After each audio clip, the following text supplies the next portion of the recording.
The world worked perfectly, but there was no music, no long gazes, no hands trembling with love. Only precision, only silence.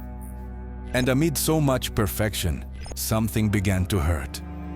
A pain that had no name, a mistake that seemed like a miracle, and a heartbeat that no one programmed.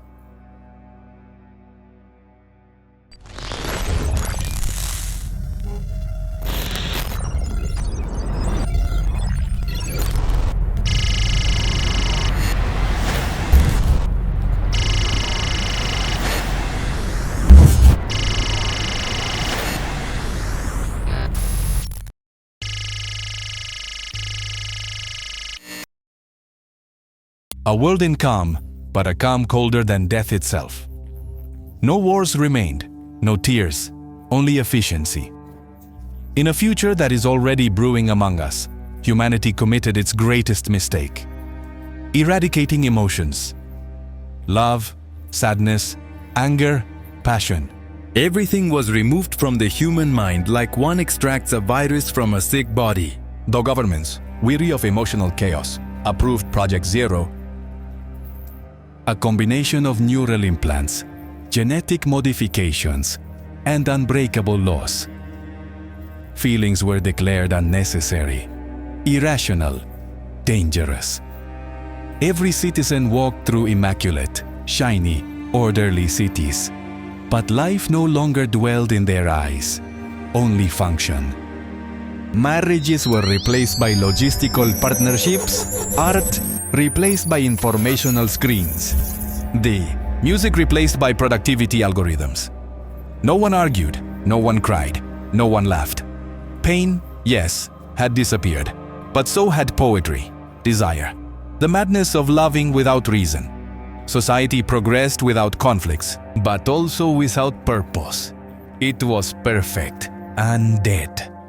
The old museums were sealed, the songs of the past erased from the records. Children grew up without knowing fairy tales, without imagining monsters, without wondering why the sky was blue. The story was rewritten. The language was cleansed. Words like hope, melancholy, or heart became archaic, useless, dangerous concepts, and yet something remained in the margins, in the cracks, in the blood. Everything changed with a dream, a vision, a mistake. A young man named Elian woke up one night drenched in sweat. He couldn't explain it. He had no words to describe what he had seen. An open field, a beloved face, a farewell. He did not understand the meaning, but for the first time in his life, he felt. He felt something that made him tremble, and he was not alone.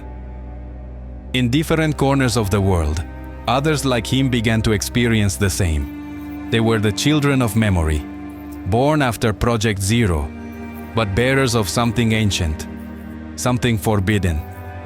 A mother embracing her child, a stolen kiss under the rain, a tear falling down a cheek for no apparent reason. Fragments of a buried past, glimpses of a humanity that refused to fully die. They gathered in the shadows, away from the surveillance drones, in concrete catacombs and abandoned stations. They whispered words that no longer existed in the official language. I miss you. I love you. It hurts. At first there were a few, then dozens, then hundreds. They shared images, stories, symbols, exchanged emotions as if they were sacred currency. They wanted more. They wanted to feel. But in this new world, feeling was a crime. One by one, the children of memory were identified, hunted, labeled as carriers of emotional instability. The implants gave them away. Their hormone levels triggered alerts. The system did not allow deviations. They were disconnected from the global network, isolated, re-educated. Some disappeared. The authorities assured that everything was under control, but it was too late. The virus had already been planted. A single memory was enough to ignite a revolution. A single heartbeat was enough to challenge centuries of silence. In the cracks of the system, small rebellions began to flourish. A smile in the middle of a protocol meeting. A treacherous stare during the news broadcast. A secret hug between two strangers who didn't know why, but needed it. Like an underground fire, emotion spread again. Invisible, unstoppable. The authorities reacted forcefully. Mandatory updates. New emotional blockers. Massive purges of anomalies. Looking at the sky for more than 15 seconds was prohibited. The color red was censored. Any word with sentimental connotations was eliminated. But it was useless, because the human soul had remembered. And when the soul remembers, there is no system that can contain it. Elian was captured at Station 9 Delta. During the trial, they offered him a choice: to become functional again. Forget. Extinguish the spark. Elian only said one sentence: "I would rather cry than never feel." He was executed in public, but his image, his face before the blackout, leaked through the underground network. Thousands of people saw it and something inside them broke. The rebellion erupted. Silent, intimate, poetic. Not with weapons, but with letters, with glances, with music. Ancient hymns were sung in underground tunnels. Forbidden poems were read on rooftops under the moon. The names of the fallen were recited like prayers. The children of memory multiplied and, with them, the emotion. Some deserted from the cities. They went to live in the abandoned forests, in the ruins where the system didn't reach. There, they rebuilt forgotten things. A swing, a book, a campfire. They rediscovered the art of storytelling, of crying for the past, of laughing for no reason. There, among the rubble, humanity flourished again. Slow, painful, beautiful. The system tried to pretend that nothing was happening.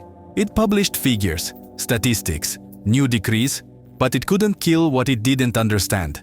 The soul, the desire, the madness of feeling. Although many would pay with their lives, although the world would face chaos, fear, loss again, feeling was the price of existing, and it was worth every scar. Because at that moment, under a gray sky that barely remembered how to shine, humanity stopped being perfect and became human again. Not complete, not functional, but alive. The last message recorded by the resistance said, "They may silence our words, but our heartbeats will never be extinguished."